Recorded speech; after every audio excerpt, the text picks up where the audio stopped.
pour expliquer les expressions, les densités de charge, de polarisation volumique et surfacique, nous allons commencer par rappeler ce que c'est que le potentiel d'un dipôle, d'un moment dipolaire P. Alors, soit un dipôle de moment dipolaire P, petit p,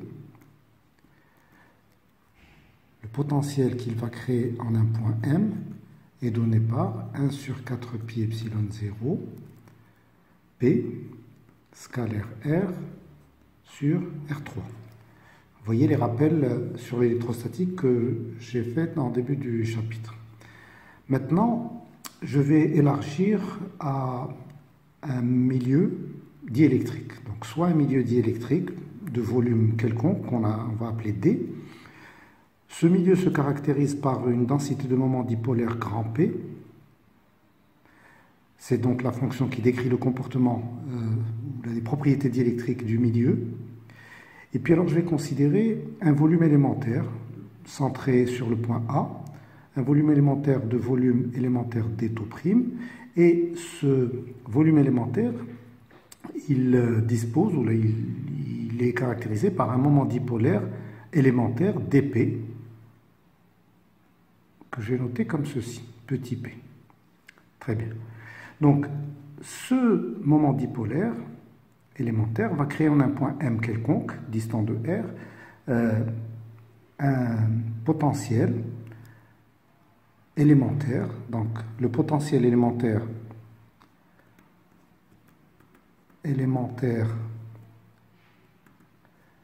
dV créé au point M par le moment dipolaire élémentaire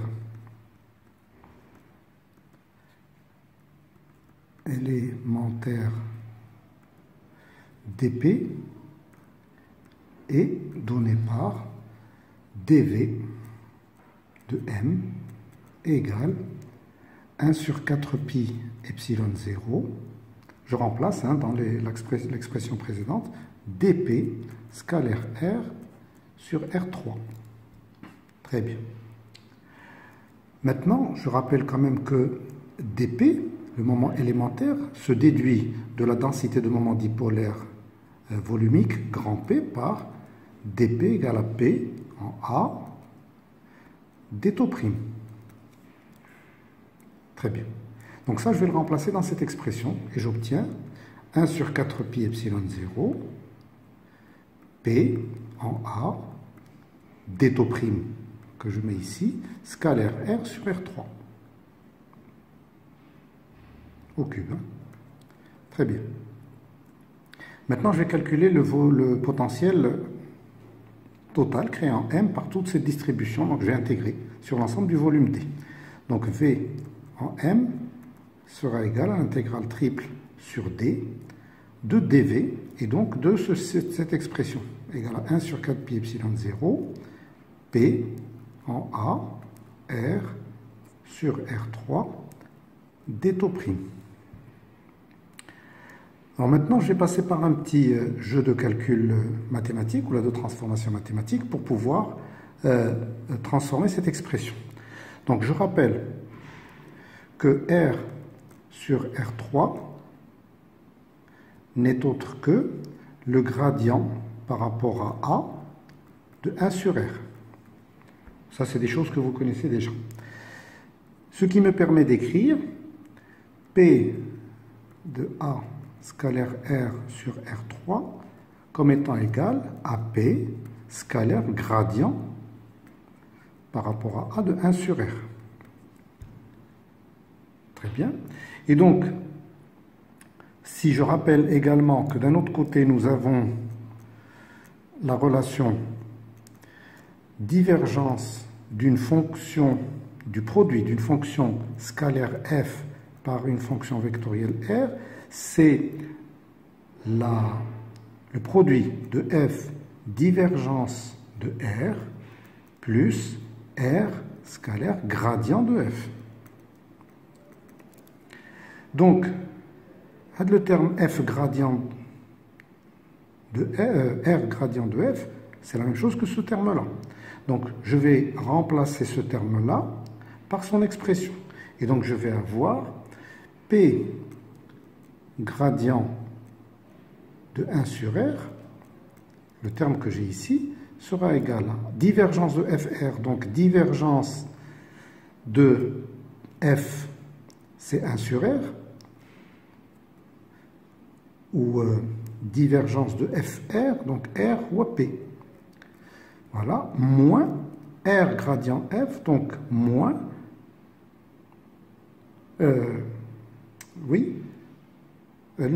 moins, pardon, F divergence de R, donc moins P, divergence de P, sur R, F étant égal à 1 sur R.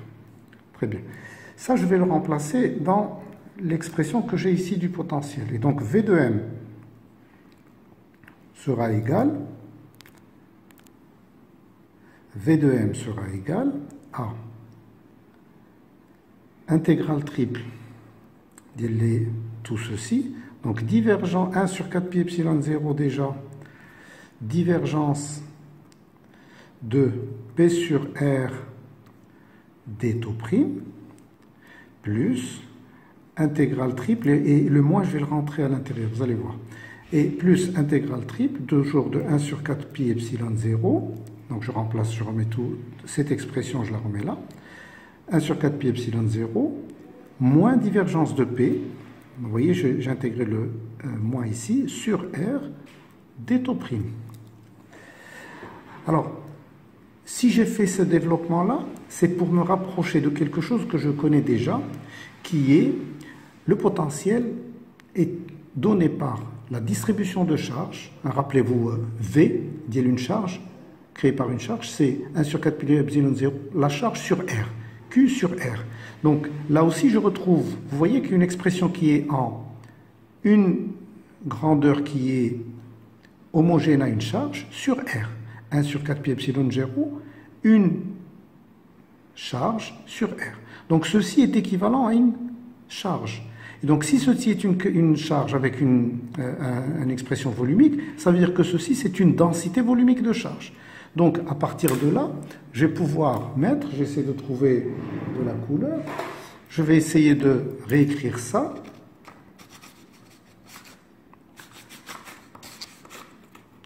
Voilà.